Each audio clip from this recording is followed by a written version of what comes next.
콘텐츠는 시대를 방영한다. 이토록 개성이 강한 콘텐츠가 전세계적인 인기를 끌고 있다. 빈곤, 계층 갈등 등 현재 시대 전세계적인 다양한 사회 문제를 다루고 있는 시리즈 오징어게 구체적으로 어떤 부분이 다른 나라에서 영향력을 주었는지 자세히 살펴보겠습니다. バトルロワイヤルや神様の言う通りなどデスゲーム作品が多く輩出される日本でもイカゲームはかなりの人気を得た。今までの日本のデスゲームには見られなかった明るい色彩、明るい音楽は日本人の心を引きつけた理由でもある。では日本の社会問題と絡めるとどの場面が日本人の心に刺さったのか。それは第6話幹部に出てくるワンシーン。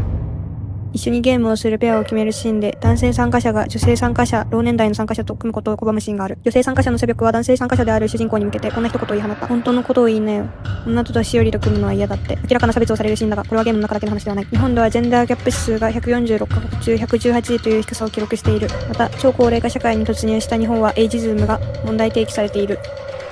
女性差別、年齢差別、日本では当たり前のようにある話だ。そのためこのシーンは考えようのあるシーンなのだ。ဒီဇာဝင်ခန်းကတော့ Max အုပ်ထားတဲ့ဝန်ထမ်းတွေကတေးသွားတဲ့ပြန်မဝင်ရဲ့အလောင်းကိုမသိအောင်ဖယ်ထုတ်ပြီးတော့မြို့ဝင်နေရာကိုရွှေ့ပြီးကိုရွေးအင်္ဂါတွေကိုစတင်ထုတ်ယူလိုက်ပါတယ်။ဒီဖြစ်စဉ်မှာအတွင်းဝန်ထမ်းတို့ကပါဝင်နေခဲ့ပြီးတော့သူကပြန်မဝင်တဲ့ကဆရာဝန်နဲ့အတူပေါင်းပြီးအတွင်းအင်္ဂါတွေကိုထုတ်ပြီးအပြင်ကိုရောက်နေအလုပ်ကိုပါဝင်ပတ်သက်နေပါတယ်။တေးသွားတီတီအတိုင်အောင်ထုတ်ကုန်မျိုးထုတ်ရောင်းခံနေရတဲ့နေရာဒီဇာဝင်ခန်းကအချို့သူတွေအတွက်တော့ fiction သာပဲဖြစ်နေတယ်မြင်မယ်။ကျမတို့အားလုံး fiction လို့စဉ်းစားထားတဲ့ဒီဇာဝင်ခန်းကတော့2025ခုနှစ်မြန်မာနိုင်ငံဆိုတဲ့နေရာမှာအမှန်တကယ်ဖြစ်နေတဲ့ဖြစ်ရပ်မှန်ဖြစ်ပါတယ်။အဆုံးမရှိတဲ့နိုင်ငံရေးပဋိပက္ခတွေဖြစ်စီနေတဲ့စီးပွားရေးမှန်နိုင်တယ်။အလုပ်လက်မဲ့တွေကများပြလာပြီးအသက်ရှင်မှုကပုံမကခဲလာခဲ့ပါတယ်။မျောလင်းချက်မဲ့နေတဲ့အခြေအနေမှာလူတွေကမတတ်တာပဲဒီလိုရွေးချယ်မှုတွေကိုလုပ်ရပါတော့တယ်။ဒီထဲမှာကိုရွေးကလေးစာကိုရောက်လာကလည်းတစ်ခုအပေါင်းဖြစ်ပါတယ်။အချို့တွေကမိသားစုကိုကျွေးမွေးဖို့အတွက်ကိုယ့်ရဲ့ကိုရွေးအင်္ဂါတွေကိုထုတ်ရောင်းပြီးတော့တလားရရနလားရရတောက်ခံကြပါတယ်။အချို့လူတွေအတွက်ကြတော့နိုင်ငံခြားမှာအလုပ်လုပ်ရမယ်ဆိုတဲ့စကားကိုယုံကြည်ပြီးလူကုန်ကူးခံရပြီးတော့မျက်စိပွင့်လာတဲ့အချိန်မှာခွဲစိတ်မှုကပြီးဆုံးသွားပြီးတော့ကိုရွေးအင်္ဂါတွေကအပြင်ဘက်ကိုရောက်နေခဲ့ပါတယ်။ဒီအရာရိုးရှင်းတဲ့ပြမှုမဟုတ်ပါဘူး။လူရဲ့ခန္ဓာအသက်ကိုကုန်ပစ္စည်းလိုမျိုးရောင်းချတဲ့အရာပဲဖြစ်ပါတယ်။ဒီလိုရောင်းချတဲ့အဖွဲ့အစည်းနဲ့စိတ်ပညာနားနေတဲ့သူတွေတောင်မှငွေရဲ့အရှိန်မှာကြာဆုံးနေကြပါတယ်။ပြီးတော့ဒီလိုအရာအလုံးကအမောင်ထဲမှာအဆုံးမရှိဖြစ်ပြနေပါတယ်။ fiction လို့စဉ်းစားထားခဲ့တဲ့ဒီလိုဇာတ်ဝင်ခန်းတွေကဒီအချိန်မှာဖြစ်ရမှန်လို့မျိုးအပြင်လောကမှာများစွာဖြစ်ပြနေပါတယ်။ Ojingo game မှာတော့အဆုံးသက်ကိုမြင်ရပေမဲ့မြန်မာမှာတော့ဒီ game ရဲ့အဆုံးသက်ဟာအခုချိန်ထိမရှိသေးပါဘူး။ Σε αυτή τη σκηνή αποκαλύπτεται γιατί ο πρωταγωνιστής Σον Κιχούν μπήκε στο παιχνίδι. Οθωούμενος στα άκρα από τα χρέη, το τζόγο και τις οικογενειακές συγκρούσεις, ο Κιχούν συμβολίζει τη δομή του ανταγωνισμού και την οικονομική αστάθεια της κορεάτικης κοινωνίας.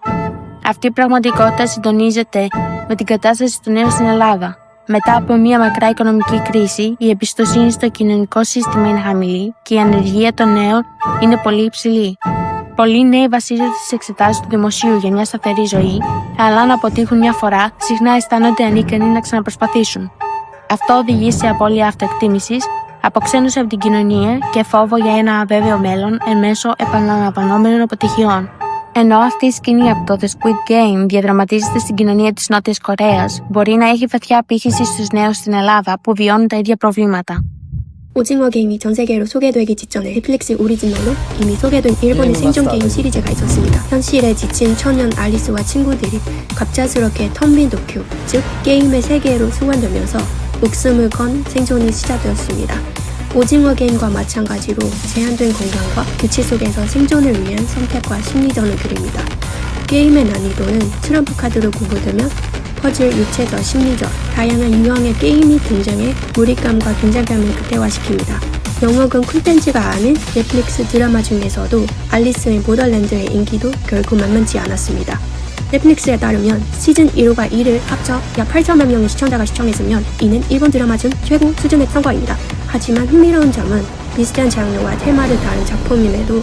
오징어 게임만큼의 세계적인 인지도와 파급력을 얻지 못했다는 점입니다. 그렇다면 과연 한국 드라마는 어떤 차별점으로 전 세계적인 인기를 끌게 된 건가요? 지금부터 오징어 게임과 알리스 인 보더랜드의 차이를 통해 글로벌 콘텐츠 시장에서 한국 드라마의 경쟁력을 함께 살펴보겠습니다. 오징어 게임은 각 캐릭터의 사연과 심리적 변화에 초점을 맞춘 서사 구조를 갖고 있습니다. 참가자들의 선택과 감정선이 주요 갈등의 동력이 됐죠. 반면 알리스 인 보더랜드는 게임 자체의 규칙과 구조, 전략적 전개에 보다 집중합니다. 캐릭터보다는 게임의 롤과 난이도가 중심에 놓여 있습니다. 오징어 게임은 빈부격차, 청년 실업, 과도한 부채 문제 등 자본주의 사회의 어두운 현실을 직설적으로 조명하며 전 세계 시청자들이 쉽게 공감할 수 있는 사회적 메시지를 담고 있습니다. 반면 알리스 인 보더랜드는 사회 시스템보다는 인간 본성과 존재의 의미, 극한 상황에서의 선택과 생존을 다루면 보다 철학적이고 내면적인 접근을 보여줍니다. 오징어 게임은 한국 전통 놀이를 활용한 게임 구성으로 남녀노소 누구나 직관적으로 이해할 수 있는 보편성을 확보했습니다. 게임의 룰은 단순하지만 그 안에 담긴 의미는 깊고 산진적이죠. 반면 알리스 인 보더랜드는 퍼즐성과 심리전이 간조된 복잡한 게임 룰과 애니메이션적 연출이 가미된 장면들이 많아 일부 관객에게는 접근성이 다소 높게 느껴질 수 있습니다. 같은 시기에 공개된 두 작품의 유사성이 주목되며 두 작품을 비교하는 움직임도 활발했습니다. 일본 현지에서는 서바이벌 게임 장르가 이미 오래전부터 대중문화 속에 자리 잡아왔다는 점을 강조하며 배틀로얄이나 신이 말하는 대로와 같은 작품들을 언급하며 이 장르의 원조는 일본이라는 자부심 어린 반응도 적지 않았습니다. 이러한 분위기 속에서 오징어 게임은 단순한 콘텐츠를 넘어 한국과 일본, 양국 간의 문화적 해석과 장르적 정통이 충돌하고 교차하는 하나의 상징이 되었습니다. 2021년 기준 넷플릭스 전세계 1억 5천만 구독자 중 무려 3분의 2가 아시아 지역에서 발생한 것으로 나타났습니다. 이 수치는 아시아 콘텐츠, 특히 한국 콘텐츠의 영향력이 글로벌 시장에서 얼마나 강력했는지를 보여줍니다. 그 중심에는 뛰어난 콘텐츠 기획력과 창의성, 그리고 탄탄한 제작 기술력, 전 세계에 확산된 K-컬처의 문화적 파급력이 있었습니다. 여기에 넷플릭스의 막강한 자본력과 글로벌 동시 리리즈 시스템, 30개 이상의 언어로 제공되는 자막 및 더빙, 그리고 문화적 맥락을 고려한 문화 번역이 더해졌습니다. 예를 들어 일본 시장에서는 형, 언니 같은 한국 특유의 호칭을 해당 문화에 맞게 이름을 부르는 방식으로 자연스럽게 번역하는 등 현지의 언어적, 사회적 맥락을 고려한 섬세한 번역이 이루어졌습니다. 또한 틱톡, 인스타그램 등 주요 SNS 플랫폼을 활용한 밈, 챌린지 마케팅, 유튜브에서의 리액션 영상, 패러디, 리뷰 콘텐츠 등 사용자 생성 콘텐츠는 자연스럽게 글로벌 확산을 촉진했습니다. 무엇보다도 오징어 게임을 비롯한 한국 드라마들은 현재 한국 사회의 당면을 사실적으로 규명하면서 시청자들에게 한국에 대한 궁금증과 관심을 자극했고 동시에 전 세계에 공감할 수 있는 사회 문제를 함께 이야기하면 보편성과 현지성을 동시에 확보했습니다.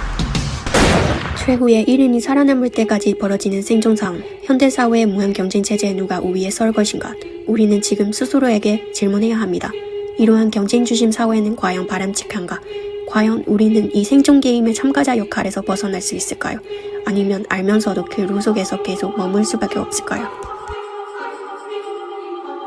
선생님, 저랑 게임 한번 하시겠습니까?